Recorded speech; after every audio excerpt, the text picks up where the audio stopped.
So those are kind of the differences between a landing page and a homepage.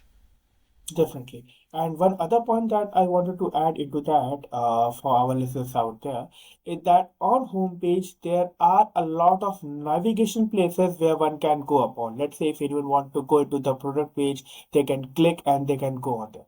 But on landing page, the purpose is to generate the lead out there. So we generally avoid any kind of distraction so that people come, our objective is to get the user fill that inquiry form, and then if required, then they can go on different page. That's absolutely correct. Okay, so what do you think are the best practices that one should follow in order to create a landing page for businesses that will help crack more sales? Oh, sure. Yeah, this is a very deep topic, Prince, so we can go into so many directions. So let me know, please, how you want to take the conversation from here. Because there's so many things that can be done.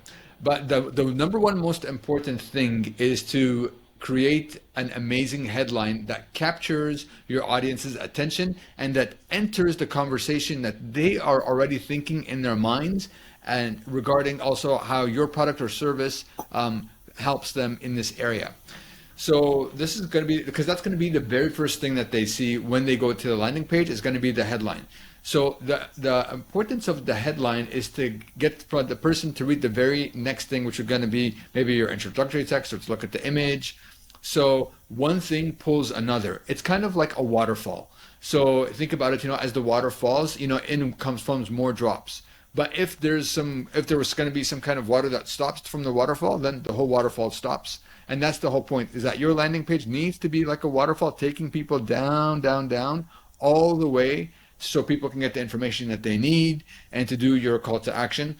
So I would say the number one most important thing is the headline, and we can go into talk a little bit later if you'd like about how to create an amazing headline for it. And then it's gonna, very important in this year and beyond, is to have an amazing and compelling web design, because people really do care about what things look like. Because just think about it, like if you go to a restaurant, sometimes you might go to a restaurant and, hey, you know what? It's a nice restaurant. It looks good. It entices you to go in.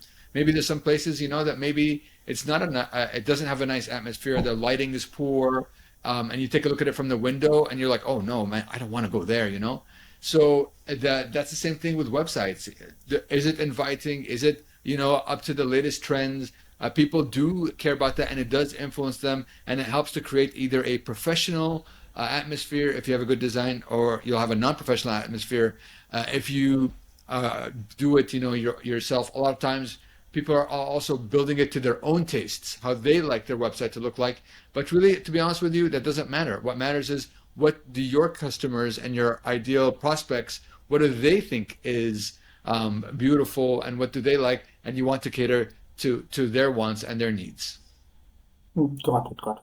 Okay, so just going one step ahead of this, if you can just let us know what are the five key things that, let's say, B2B business should have on their landing page, and five key things that B2B business have on their landing page.